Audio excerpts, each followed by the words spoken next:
Mobile phone वरदान या अभिशाप, इस विषय में मैं अपने विचार व्यक्त करने जा रही हूँ। दुनिया का पहले मोबाइल फोन का आविष्कार मार्टिन कूपर नामक एक अमेरिकन इंजीनियर ने किया था, जिसे उन्होंने 3 अप्रैल 1973 को दुनिया के सामने प्रदर्शित किया था। यह विश्व का पहला मोबाइल फोन था। इस मोबाइल फोन का नाम मोटोरोला डायनाटेक 8000X रखा गया। और अगर बात की जाए भारत की, तो भारत में 31 जुलाई 1995 को सबसे पहला मोबाइल फोन लॉन्च किया गया। और आपको मैं यह भी बता दूं कि इस फोन की जांच के लिए 31 जुलाई को भारत के केंद्रीय दूरसंचार मंत्री सुखराम जी ने वेस्ट बंगाल के मुख्यमंत्री ज्योति बसु जी से इस मोबाइल फोन के जरिए बात किया था। दोस्तों, मोबाइल फोन एक ऐसा उपकरण है जो बैटरी पर चलता है। कई तरह की नवीन तकनीकें और इंटरनेट सुविधा मोबाइल को और भी बेहतर बनाती जा रही हैं।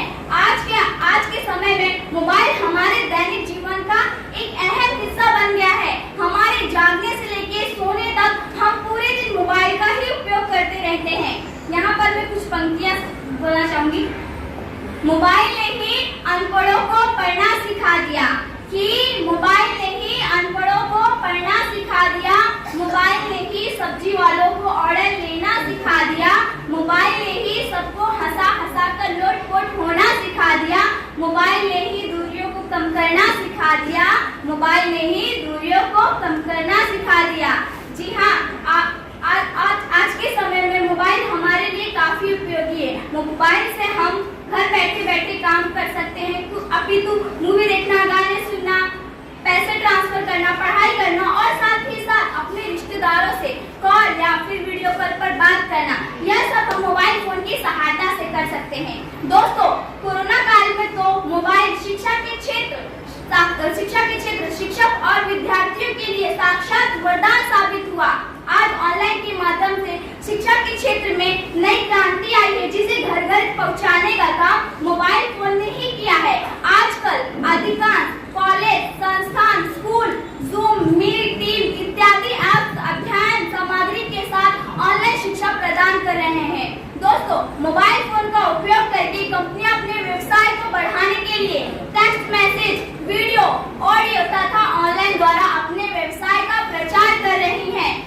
दोस्तों, आज विश्व में आपराधिक गतिविधियों का स्तर काफी बढ़ गया है। ऐसे में सुरक्षा की दृष्टि से मोबाइल हमारे लिए साक्षात वरदान साबित हुआ है। इसी तरह कहीं दुर्घटना घटी हो, किसी अनजान जगह पर कोई फंस गया हो, तो ऐसे में एक मोबाइल फोन अथवा GPS ट्रैकर काफी मददगार साबित हो सकता है। दोस्तों, आज के आधुनिक युग में अब आपको अपने महत्वपूर्ण दस्तावेजों को फाइलों में संभाल के रखने की आवश्यकता नहीं है। अपने मोबाइल में क्लाउड स्टोरेज का उपयोग करके अपने दस्तावेजों और अन्य महत्वपूर्ण फाइलों को स्टोर करके रख सकते हैं। दोस्तों, आज ऑनलाइन बैंकिंग ने तो हमें लंबी कतारों से ही नहीं बल्कि हमारा अमूल्य समय भी बचाया है। बैंकिंग से संबंधित कुछ भी काम हम घर बैठे बैठे कर सकते हैं। परंतु जैसा कि संस्कृत में कहा गया है, अति सर्वत्र वर्जयेत। मोबाइल हमारे लिए काफी उपयोगी है, लेकिन इसके उपयोग की भी कुछ सीमाएं होनी चाहिए, क्योंकि इसका अधिक उपयोग घातक सिद्ध हो सकता है। जैसे कि आज के समय में चोर भी आधुनिक बन गया है। वो अपनी चोरी के लिए मोबाइल की मदद लेता है और लोगों से ठगी करता है। दोस्तों, दुनिया में कुछ ऐसे तेजस्वी लोग भी हैं जो दूसरों की फोटो से छेड़छाड़ी करके उसे इंटरनेट पर अपलोड कर देते हैं, जो कि गलत बात है। यहाँ पर मैं कुछ पंक्तियाँ कहना चाहूंगी।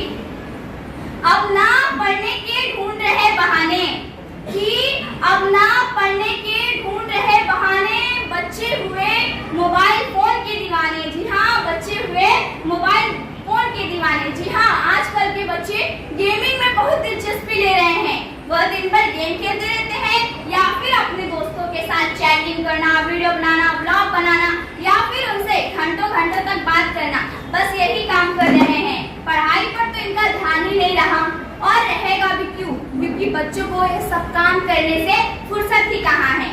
दोस्तों, अक्सर देखा गया है लोग गाड़ी चलाते समय मोबाइल का उपयोग करते हैं, जिससे कई बार दुर्घटनाएं भी घटी हैं। और दुनिया में कुछ ऐसे लोग भी हैं जो फोटो और वीडियो के चक्कर में अपनी जान तक गंवा चुके हैं।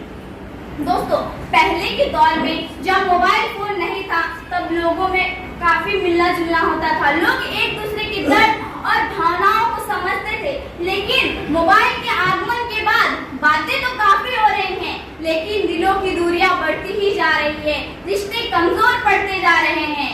इस पर मैं कुछ कहना चाहूंगी कि जिंदगी गुजरने लगी है किस्तों पर, कि जिंदगी गुजरने लगी है किस्तों पर, या कुछ ग्राम का मोबाइल, या कुछ ग्राम का मोबाइल भारी पड़ गया है रिश्तों पर, भारी पड़ गया है रिश्तों पर। जी हाँ, आजकल मोबाइल की मेमोरी बढ़ती ही जा रही है और हमारी मेमोरी घटती ही जा रही है। दोस्तों, मोबाइल फोन से निकलने वाली इलेक्ट्रोमैग्नेटिक विकिरणों से हमारा डीएनए क्षतिग्रस्त होता है। मोबाइल फोन का अधिक उपयोग हमें मानसिक रोग, नींद की समस्या, आंख की समस्या, चिड़चिड़ापन, कैंसर, ब्रेन ट्यूमर, हृदय रोग जैसी कई बड़ी बीमारियां भी दे सकता है।